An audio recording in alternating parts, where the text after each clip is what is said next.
नए सत्र में आप सभी बच्चों का स्वागत है। मैं डॉक्टर वंदना गंगवार, आपकी हिंदी की व्याख्याता आपसे मुखातिब हूँ। और जैसा आप सभी बच्चे जानते हैं कि कोरोना के कारण कुछ स्थितियाँ विपरीत हो गई हैं और जो क्लासरूम टीचिंग थी उसकी जगह अब हमें ऑनलाइन क्लासेस से आप से रूबरू होना पड़ रहा है। हालांकि आप भी इस तरह की क्लासेस के अभ्यस्त नहीं रहे हैं, पर परिस्थितियों में हम निर्णय जो होते हैं उनके अनुसार हमें चलना पड़ता है। तो मैं आज आप सबसे मुखातिब हूँ और कोरोना के इस समय में मैं चाहती हूँ कि आप सब लोग अपने स्वच्छता के नियमों का पालन करें और मास्क आदि का बराबर प्रयोग करते रहें। इसी के साथ में अब अपने विषय पर आती हूँ।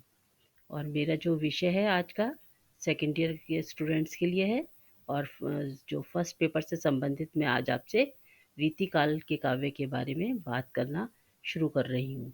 तो बच्चों, हम आज रीतिकाल के बारे में बात करेंगे और इसी क्रम में मैं आपके सामने रीतिकाल के जो हिंदी साहित्य का इतिहास है उसके काल विभाजन के बारे में हम एक नज़र डालना ज़रूर चाहेंगे, ताकि आपको सुविधा हो उसके बारे में समझने में। तो हम, जैसा कि आचार्य रामचंद्र शुक्ल ने हिंदी साहित्य के इतिहास को 4 कालों में विभक्त किया है और इसमें हम देखते हैं, पहला है आदिकाल, जिसकी जो समय अवधि है वो 1050 से 1375 मानी गई है। इसी क्रम में है भक्तिकाल, 1375 से 1700। और रीतिकाल, जो आज हमारा विषय रहेगा अध्ययन का, उसका समय है 1700 से 1900। तथा आधुनिक काल 1900 से अब तक माना गया है। इसके बाद कोई नया काल हमारे सामने नहीं आया है। तो हम आज आपको रीतिकाल के बारे में बात करना शुरू करते हैं। और इसमें हम देख रहे हैं कि रीतिकाल का प्रवर्तक कवि कौन है। इस विषय पे काफ़ी सा मतभेद रहा है, क्योंकि रीतिकाल के प्रवर्तक का श्रेय किसे दिया जाए। इस समस्या के समाधान से यह जानना आवश्यक है कि प्रवर्तक का अर्थ क्या होता है। तो इस अर्थ को मैं आपसे के सामने स्पष्ट करना चाहती हूँ, और कि प्रवर्तक का अर्थ क्या है और कौन सा कवि किसी काल विशेष का प्रवर्तक होने की क्षमता रखता है। तो बच्चों, प्रवर्तक का अर्थ है किसी परंपरा या प्रवृत्ति की नींव डालने वाला। अर्थात हम ये कह सकते हैं, जो किसी विशेष प्रवृत्ति को चलाए वह प्रवर्तक होता है। इसके साथ ही उस व्यक्ति का प्रतिभाशाली होना, गंभीर होना और दूसरों को अपने अनुसार चलाने की क्षमता से युक्त होना भी अनिवार्य है। अर्थात कुछ उसमें अत्यावश्यक विशेषताएं होनी चाहिए, तभी वह प्रवर्तक होने का उसको श्रेय दिया जाता है। और इसी तरह हम आगे अपनी बात को जारी रखते हुए कहते हैं कि किसी भी प्रवृत्ति को जन्म देना ही प्रवर्तक के लिए पर्याप्त नहीं है, अपितु यह आवश्यक है कि उसके द्वारा प्रवर्तित मार्ग के अनुसरणकर्ता भी हैं या नहीं। क्योंकि ये बहुत आवश्यक होता है कि कोई भी चीज़ की नींव रखी जाए या कोई विचार रखा जाए या किसी विषय को अगर उसको आगे बढ़ाने की इच्छा है, तो उसके अनुसरण करता हूँ। जो प्रवर्तक होता है उसमें इन खास गुणों को होना चाहिए कि लोग उसको अपनाएं और उसकी परंपरा को आगे बढ़ाने की उनमें इच्छा शक्ति रहे। तो जब तक यह नहीं होता, तब तक किसी भी व्यक्ति को प्रवर्तक होने का श्रेय नहीं दिया जा सकता। अब हम इसी विषय पर आगे बात करेंगे कि रीतिकाल के प्रवर्तक कवि कौन हो। इस विषय पर भी मतभेद बने रहे हैं। तो यहाँ पर हम कुछ जो रचनाकार हैं या कुछ जो आचार्य हैं, उनके विचारों को रखेंगे और उसके माध्यम से हम एक निष्कर्ष पर पहुँचेंगे कि रीतिकाल का प्रवर्तक कवि कौन है। तो यह जो प्रश्न है, वैसे तो बच्चों विवादास्पद ही रहा है। कुछ विद्वान आचार्य केशव को रीतिकाल का प्रवर्तक मानते हैं और कुछ आचार्य चिंतामणि को यह गौरव देना चाहते हैं। तो यहाँ पर हम कुछ विद्वानों के मत के द्वारा इसको और सरलता से समझने का प्रयास करेंगे। डॉक्टर श्याम सुंदर दास का मत है कि यह समय विभाग के अनुसार केशव भक्ति काल में पड़ते हैं और गोस्वामी तुलसीदास आदि के समकालीन होने तथा रामचंद्रिका आदि ग्रंथ लिखने के कारण वे केवल रीतिवादी नहीं कहे जा सकते, परंतु उन पर पिछले काल के संस्कृत साहित्य का इतना अधिक प्रभाव पड़ा कि वे अपने काल को हिंदी काव्य धारा से पृथक होकर वे चमत्कारवादी कवि हो गए। चमत्कारवादी कवि के कहने के से तात्पर्य ये है कि उन्होंने अपने काव्य में अलंकारों को सप्रयास प्रयोग किया और इस तरह से जो साहित्य में सहज रूप से अलंकार छंद आदि इत्यादि आते हैं, उसको ना लाकर उन्होंने सप्रयास कुछ अलंकारों का प्रयोग करके काव्य में चमत्कार पैदा करने की का प्रयास किया। हिंदी रीति ग्रंथों की परंपरा के आचार्य कहलाए, अर्थात आचार्य केशव। इससे कुछ लोग यह निष्कर्ष निकालते हैं कि केशव को श्याम सुंदर दास जी ने रीति काल का प्रवर्तक माना है।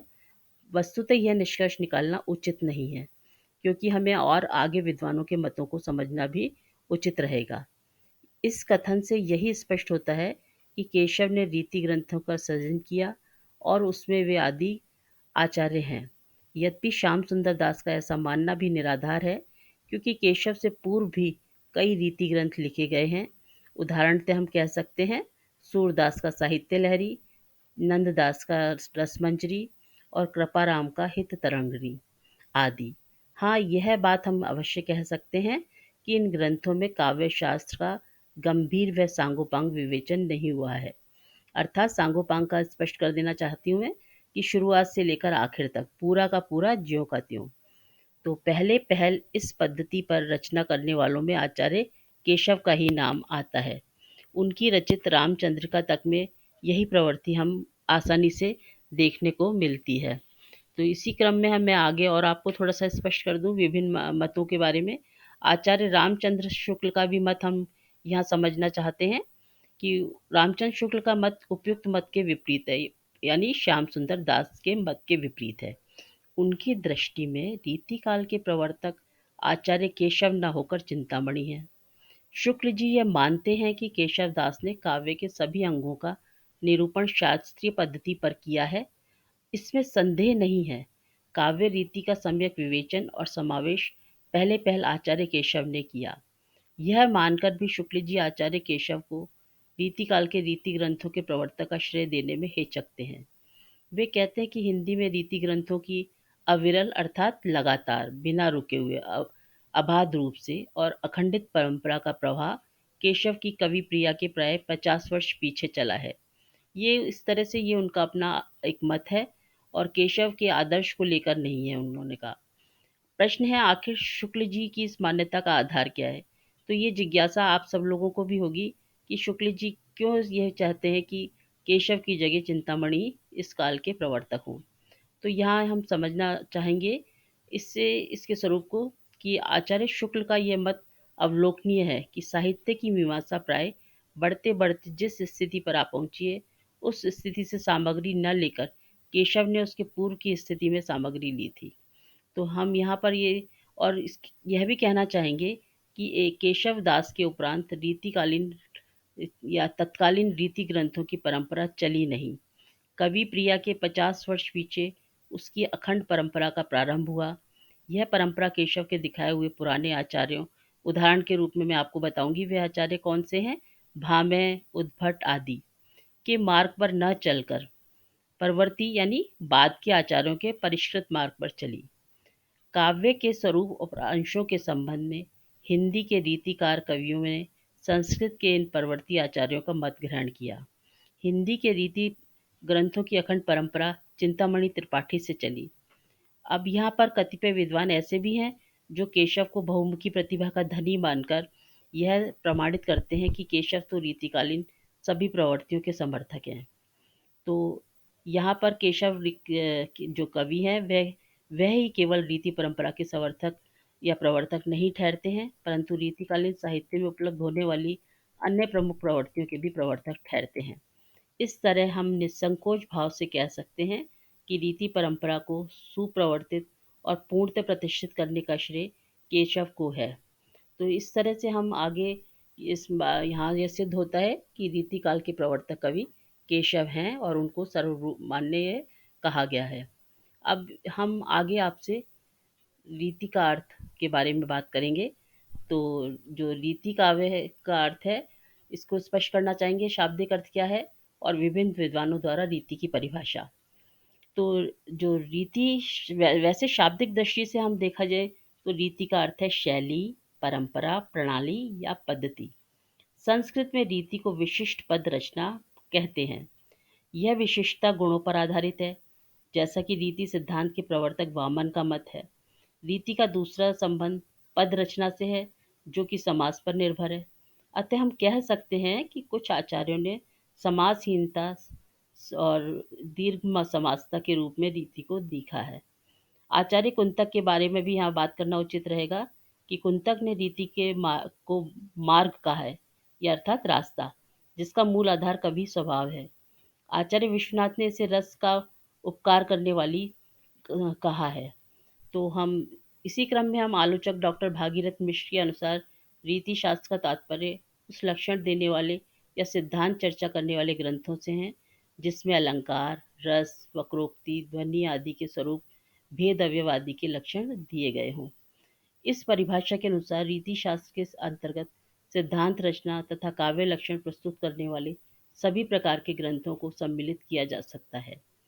तो हम यहाँ पर जो रीति के बारे में क्या है, रीति की शब्द क्या है, रीति को किस तरह से हम कि मान सकते हैं कि इस काल का नाम रीति काल रखा गया, तो संक्षेप में हम यही कह सकते हैं कि वह काव्य जो अलंकार, गुण, रस, ध्वनि, वक्रोक्ति, नायिका भेद आदि की शास्त्रीय प्रणाली के आधार पर लिखा गया है, वह रीति काव्य है। इस प्रकार के काव्य की परंपरा बहुत पुरानी रही है और संस्कृत साहित्य में इस प्रकार के साहित्य को सर्जना बहुतायत मात्रा में हुई है या बहुत अधिक मात्रा में हुई है। हिंदी को यह परंपरा संस्कृत से ही प्राप्त हुई है।